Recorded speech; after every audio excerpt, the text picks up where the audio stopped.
that Ramaphosa cannot fire anybody without consulting her. No. It's not about firing people. It's about the welfare of the country. You see, she is focusing on the cabinet positions. Yeah. The role of the government is to look after the welfare of the people, not to look after cabinet posts for politicians. Without belaboring this DA story, right, and I just want to move to other things now. It seems to me that they are using the government of national unity thing to showcase what otherwise they can do if they were in power. If you look at how their ministers behave, their ministers ignore the GCIS, they just communicate on their own things, and then they always refer to themselves as DA ministers and so on. Don't you think maybe, like in all the madness, there's a method in that they are using almost this whole 5 years to campaign for the next 5 years? Oh yeah, I think you're probably right. But that contributes to anarchy, because if their own ministers are doing as they wish and are campaigning instead of looking after the interests of the country, that is their priority. That's what contributes to the anarchy I've been referring to. So both the ANC and the DA are fueling the anarchy in the country. And does that not then point to a crisis of leadership, right? In that you have a leader, right, who can't get that anarchy under control. You got a leader who himself has a cloud over his head with monies in mattresses and what have you, with the party refusing to deal with that issue. Remember, this whole issue that the public was going crazy about Pala and what have you. There was a portfolio, a committee in Parliament that says he has got a case to answer.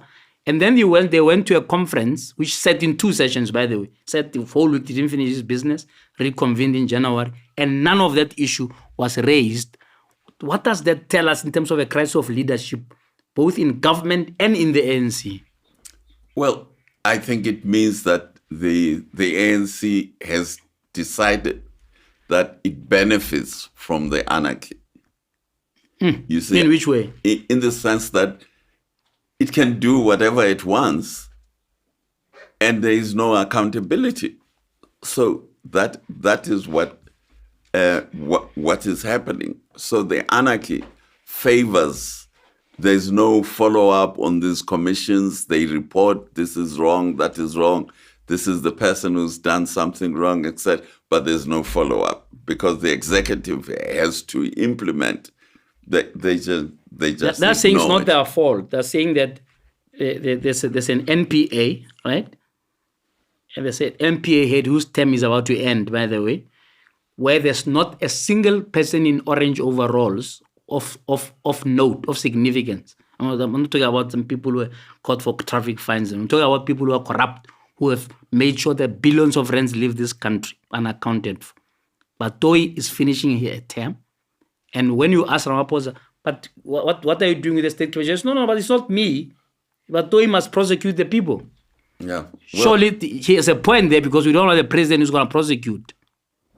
We want the president who's going to respect the independence of those institutions, which must also have the ability to prosecute him when he's in the wrong. Yeah, but then it shows that there is a problem with our democracy.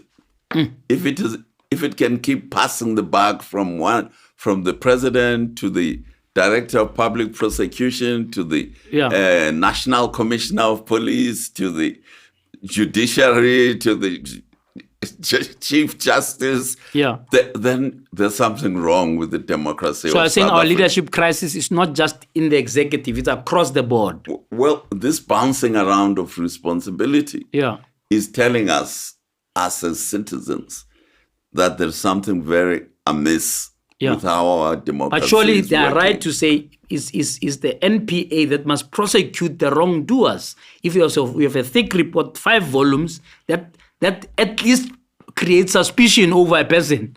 Surely the NPA must investigate further, and shouldn't take them 5 years when this thing was on display for 4 years with all kinds of witnesses in broad daylight.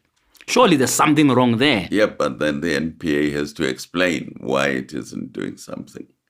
But the president can't wash his hands over the performance of the government of South Africa. At the end of the day, he should be made responsible. So we have to change our constitution so that the president is elected directly, and he has the power to intervene if the director of public prosecutions is not doing his. Well, I suppose the first job. intervention is to appoint the correct person. Because because that's him who must appoint the director of prosecutions. No, right now there is an inquiry about a man called Chauke, I think is his who's name. letting all the ANC people off the hook. Yes. Now, the director of public prosecutions reported to the president that this man shouldn't be there. Yeah. But the president did nothing about it. Until now. He had the responsibility, but he did nothing about it. That's why I'm saying, because the ANC loves the anarchy, because then it can do whatever it likes during this anarchy. So the likes of Chauke, who the director of public prosecution says this guy is doing wrong things, is not ethical in his prosecution. So the rot continues, because I mean we were regaled with this rot, right, in the NPA during the state capture thing, and Muhwebi and all of these people, Mshe. It's been, it looks like it's not changing. I'm not sure why.